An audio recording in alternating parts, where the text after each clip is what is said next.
God bless you. God bless you on this beautiful Sunday afternoon. My God, I'm excited about what Jesus is doing in my life. God himself is doing in my life. I want you to be excited because God is doing some awesome things in your life also. I know you said, Pastor, he ain't doing nothing in my life. Well, here's the thing. You said that out of your messy mouth because of the fact that you have breath to say that. So he's always working in our behalf. Now, have you looked over at your husband?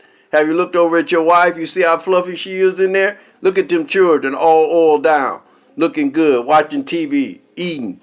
Come on, we doing good. Did you turn that little knob up on your heater last night? You're doing good. You're blessed. Well, people ask me all the time, Pastor, how do you do it as a pastor? We're not going to get in that because that'll take all day. But I do want to ask some of the questions that have been coming to me. How important is it for us to go to church? Or do I have to go to church? Well, biblically, there's nothing in the Bible to say you have to go to church, but he do give you scriptures that let you know that it is important that you get connected to a church. In Ephesians chapter 5, verse 25, in my reading, I want you to hear what it says. This is Ephesians chapter 5, verse 25. Husband, love thy wife as Christ loved the church and gave himself up for her, that he might sacrifice her, having cleansed her by the washing of the water with the word, so that he might present the church to himself in splendor, without spot or wrinkle or any such thing. Man, that's good news.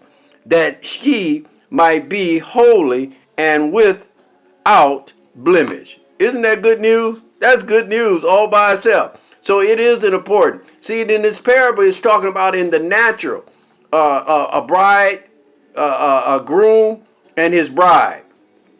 In the spiritual, it's talking about Jesus Christ as the bride, and the church, Jesus Christ is the groom, and the church is the bride. So that's a connection. So he's talking about it's important that we go to church.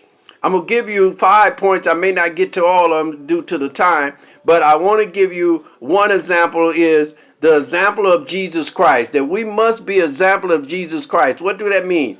There's a headship. It goes God, the husband, the mother, and the children. That's the order of the church. That's the way it goes. You put God first, men, then you be the man of the house with God's help.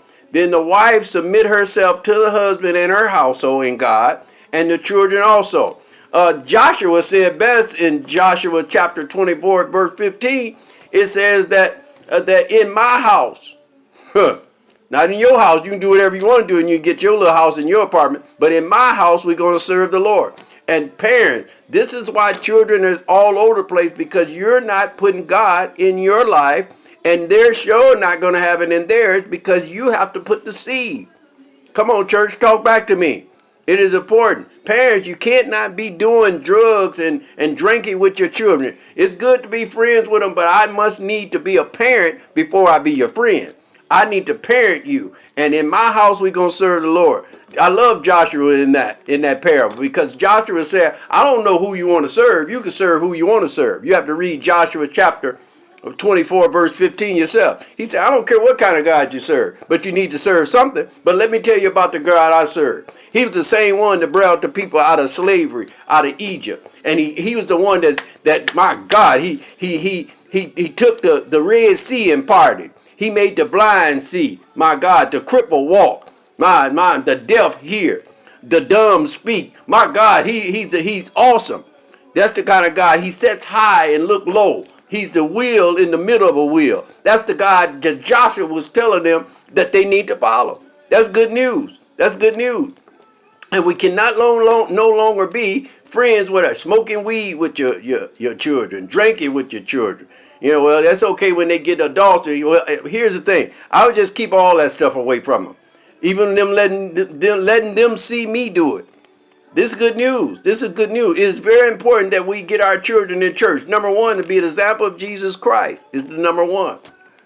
You cannot be an example of mothers. Let me talk to you. That boy, 19 years old, he live in your house. He got 8 pairs of Jordans. He paying water bills and rent. and you keep on hollering, you need to spend some money. If you live in this house, you need to spend. No, if he live in that house, you need to go to church. Not you spending his dope money. Because here's the thing. When you see that young boy laying out on the ground with yellow caution tape around him, then you're going to be saying, oh, why did God do this? Well, you need to stop that before. No drug selling in my house. Come on, somebody. Smoke dope somewhere else. We can't smoke it in this house. I don't know if the pastor might drop by. Come on, something. Would you invite your pastor over after you had service today? Come on, think about it. Is your house clean? What's going on in the basement? My God. Is it a gambling house down in the basement? What you doing? What you doing? Could God send the pastor over your house today? Think about it. This is why it's so important that we serve God in our homes. Then the devil don't creep in there, messing with your daughters and your son. It is so important that we serve the Lord. Isn't this good news? Well, a quick scripture just to give y'all something to ride on. God is so faithful to us. I love you all. Be safe out there and wear your mask.